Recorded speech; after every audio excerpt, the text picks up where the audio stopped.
ইহলোকে ও পরলোকে পুরস্কারের প্রত্যাশায় ঈশ্বরকে ভালোবাসা ভালো, কিন্তু ভালোবাসার জন্যই তাহাকে ভালোবাসা আরো ভালো। তাই তো এই প্রার্থনা, প্রভু আমি তোমার নিকট ধন সন্তান বা বিদ্যা চাই না, যদি তোমার ইচ্ছা হয় আমি শত বিপদের মধ্য দিয়া যাইব, কিন্তু আমার শুধু এই ইচ্ছা পূর্ণ করিও, কোনো পুরস্কারের আশায় নয়, নিঃস্বার্থভাবে ভালোবাসার জন্যই যেন তোমাকে ভালোবাসিতে পারি। শ্রীকৃষ্ণের এক শিষ্য তৎকালীন ভারতের সম্রাট শত্রু কর্তৃক সিংহাসনচ্যুত হইয়া রানীর সহিত হিমালয়ে আশ্রয় লইয়াছিলেন।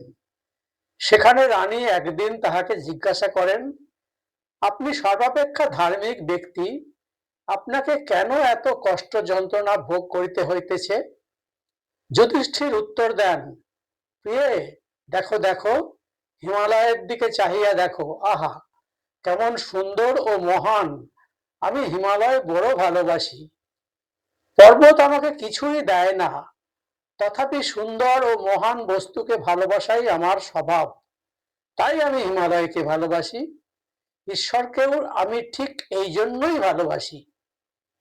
তিনি নিখিল সৌন্দর্য ও মহত্বের মূল, তিনিই ভালোবাসার একমাত্র পাত্র। তাহাকে ভালোবাসা আমার স্বভাব, তাই আমি ভালোবাসি।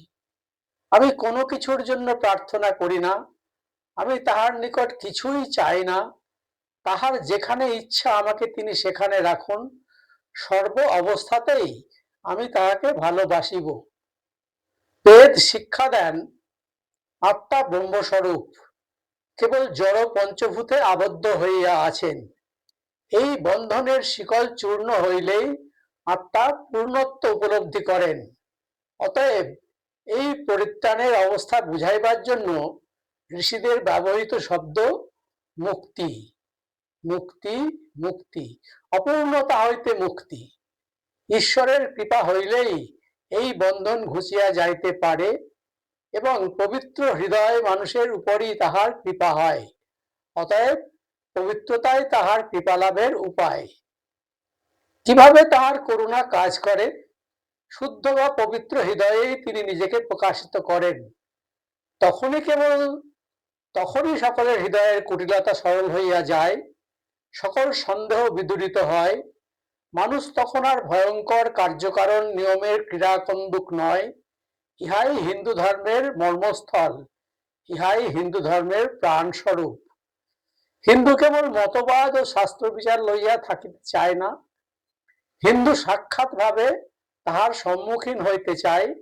যদি তাহার মধ্যে আত্মা বলিয়া কিছু থাকে, যাহা আদৌ জড় নয়, যদি করুণাময় বিশ্বব্যাপী পরমাত্মা থাকেন, হিন্দু সোজা তাহার কাছে যাইবে, অবশ্যই তাহাকে দর্শন করিবে, তবেই তাহার সকল সন্দেহ দূর হইবে। অতএব আত্মা এবং ঈশ্বর সম্পর্কে সর্বোৎকৃষ্ট প্রমাণ দিতে গিয়া জ্ঞানী হিন্দু বলেন, আমি আত্মাকে দর্শন করিয়াছি। সিদ্ধি বা পূর্ণত্বের ইহাই একমাত্র নিদর্শন। কোনো মতবাদ অথবা বদ্ধমূল ধারণায় বিশ্বাস করার চেষ্টাতেই হিন্দু ধর্ম নিহিত নয়। অপরক্ষানুভূতি ইহার মূল মন্ত্র। শুধু বিশ্বাস করা নয়, আদর্শ স্বরূপ হইয়া যাওয়াই, উহা যে জীবনে পরিণত করাই হচ্ছে ধর্ম। আজ এই পর্যন্ত বন্ধুরা, পরে আবার আসছি, আবার আলোচনা হবে, স্বামীজির বাণী পাঠ করব।